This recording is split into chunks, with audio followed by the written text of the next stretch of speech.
来是伫台北市的南京东路甲民权大桥，拢有机车来出车祸。这个是这个骑机车无够专心细心，为头前车的后道共浸落。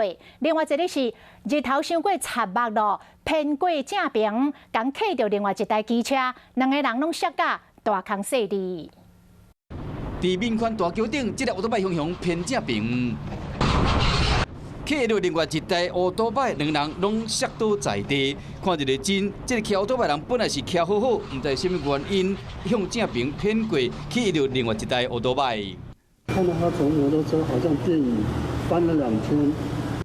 画面一个公开了，网友质疑讲，可能是这个女骑士要闪涂骹的阴影，嘛可能是日头造成的，也是真单纯这个女骑士细心造成的。当然，风伤透嘛有可能。 有时候风会蛮大的，就骑车会不稳。眩光，太阳很真的那个没办法。弄到人这个女骑士脑震荡，下骸骨头有闭气，被弄到这个女骑士是脚甲手拢有受伤，桥倒来真正爱加注意头前的状况。像画面中这个桥倒来的人去弄到头前这台轿车。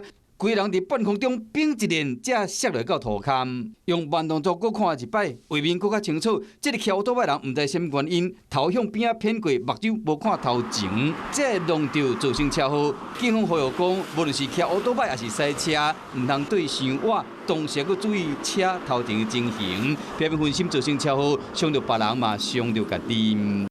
你好，我是宋彦明。想知道更多的新闻内容，请订阅华视新闻的 YouTube 频道，并且按赞、订阅、开启小铃铛。